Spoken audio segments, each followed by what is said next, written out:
नमस्ते।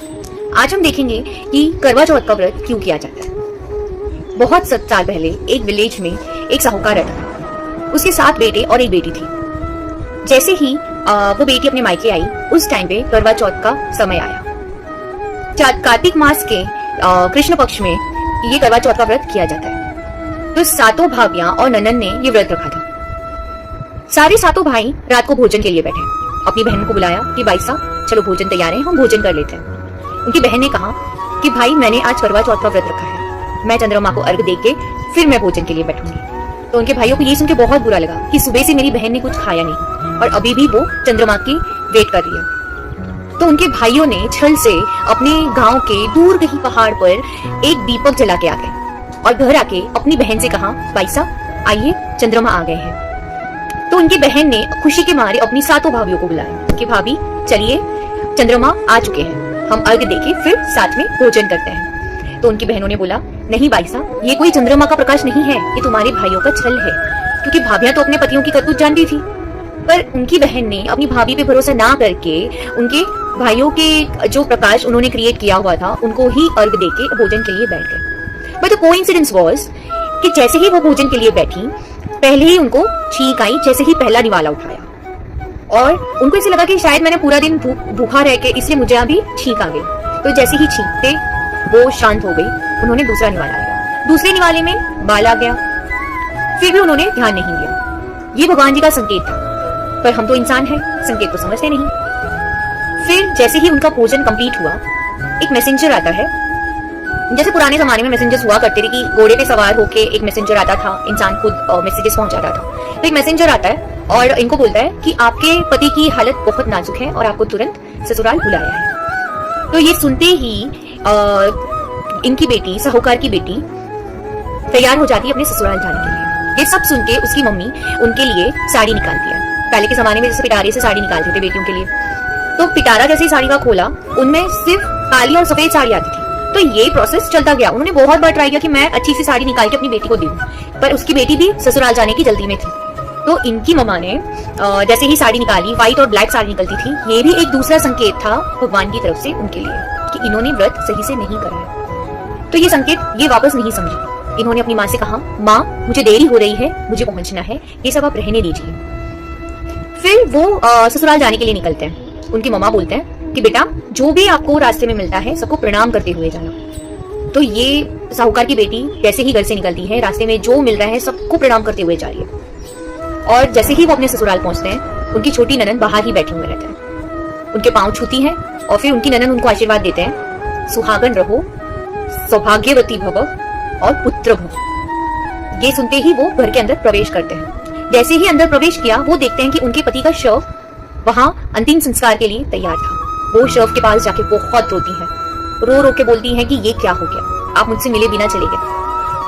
और जैसे ही शमशान जाने के लिए गांव के लोग वो शव को ले रहे थे, ये बोलती है कि मैं लेके जाने नहीं दूंगी। फिर बहुत मनाने के बाद बोलती है कि मैं भी शमशान साथ में चलूंगी। तो ये भी उनके शव के साथ शमशान जाती है। जैसे ही शव को जलाने की तैयारी हो जाती है, ये फिर भी थोड़ी सी मेंटली डिस्टर्ब होके वो बोलती है कि मैं अपने पति को जलाने नहीं दूंगी।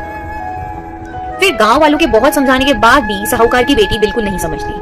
फिर गांव वाले डिसाइड करते हैं कि हम इसे यहीं पे एक झोपड़ा बना के देते हैं और हम यहाँ से प्रस्थान करते हैं। तो साहूकार की बेटी ने वो शव अपने झोपड़े में रखा और पूरा साल जितनी भी चौथ आती है, चौथ माता की वो व्रत रखते हैं और चौथ माता को प्रे करते हैं कि मेरे पति के प्राण वापस आ जाए। और चौथ माता का दीपक भी जलाते हैं। जैसे ही दिन चलते गए, वापस कार्तिक मास का कृष्ण पक्ष आता है और करवा चौथ आ चुका है। और इस करवा चौथ पे इन्होंने इनकी छोटी ननन से कहा कि भाई साहब आप जब कल आओगे तो मेरे लिए 16 श्रृंगार की चीजें लेते आना और करवा चौथ के व्रत का सामान भी आप लेते आना। तो इनकी ननन घर जाती है और अपनी माँ से कहती है कि माँ भाभी ने यही सामान मंगवाया है। इनकी माँ को ऐसे लगता है कि शायद ये बावरी हो गई है, पर फिर भी बोलती है कि आपकी भाभी ने जो बोला है कल उनकी तरफ पहुंचा देना। तो ननन ये सारी चीजें नेक्स्ट डे पहुंचा देते हैं। तो साहूकार की बेटी 16 श्रृंगार करके तैयार होके करवा चौथ का व्रत करती है, चंद्रमा को अर्घ देती है और चौथ माता का दीपक जलाती है। और जैसे ही इनका व्रत पूरा होता है, चौथ माता इनको प्रसन्न होके आशीर्वाद देने आती है। चौथ माता आते ही बोलते हैं करवा लो करवा लो, करवा लो।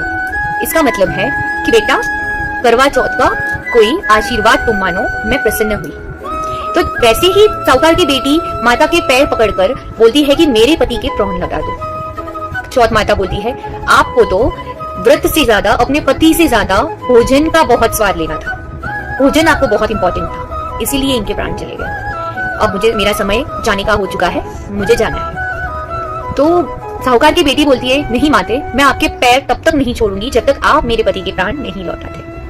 और जैसे ही बहुत मना करने के बाद भी बेटी नहीं सुनती, साहूकार की बेटी बिल्कुल नहीं मानी, अपनी जिद पे थी। तो माता ने बोला क्या तुम मुझे अपनी श्रृंगार की, सुहागन की निशानियां दे सकती हो? तो साहूकार की बेटी बोलती है अपने पति के लिए मैं अपनी जान तक दे सकती हूँ। फिर इन्होंने माता ने अपने सिंदूर, अपना थोड़ा सा सिंदूर लिया, अपनी मेहंदी थोड़ी सी ले ली और अपनी काजल थोड़ी सी निकाल दी और ये साहूकार की बेटी के पति के मुंह में खिला दिया। और जैसे ही ये खिलाते हैं, उनके आशीर्वाद से उनके पति जिंदा हो जाते हैं। खुशी के मारे प्रसन्न होकर साहूकार की बेटी माता को साष्टांग प्रणाम करती है और बहुत धन्यवाद करती है और इनको प्रॉमिस करती है कि मैं ये व्रत हमेशा अपनी पति के लंबी आयु के लिए करूंगी। और जैसे ही ये माता यहाँ से प्रस्थान करती हैं, उनके झोपड़े को महल में बदल के जाती है। और नेक्स्ट डे जब इनकी ननद आती है, छोटी ननद, तो देखती है कि यहाँ पे कोई झोपड़ा ही नहीं है, वहां पर तो एक महल बन चुका है। डर डर के वो उस महल में जाती हैं और देखती है कि उनके भाई जिंदा खड़े होते हैं। और उनकी साहूकार की बेटी प्रसन्न होकर उनकी छोटी ननद से बोलती है भाई साहब देखो आपके भाई लौट आए, भाई साहब देखो आपके भाई लौट आए। और जैसे ही खुशी के मारे वे इनकी ननद से बोलते हैं कि आप कल माता के साथ बैंड बाजा लेके मुझे लेने आना, बाजते गाजते हम दोनों को यहाँ से ले जाना, हम आपके साथ रहेंगे। तो इनकी माँ को तो विश्वास नहीं होता कि ये सब कैसे हुआ। जैसे ही अगले दिन वो उस महल में पहुंचते हैं तो वहां पे देखते कि उनका बेटा सही में जिंदा खड़ा रहता है। तो उनकी माँ उनके बहू को बहुत ज्यादा धन्यवाद देती है, उनके पैर पकड़ के बोलती है कि मैंने तो अपने बेटे को 1 साल पहले ही मरा हुआ एक्सेप्ट कर लिया था, पर ये तुम्हारा व्रत है, ये तुम्हारी श्रद्धा है जो आज मेरा बेटा वापस लौट आया। तो ये व्रत हम अपने पति की लंबी आयु के लिए करते हैं।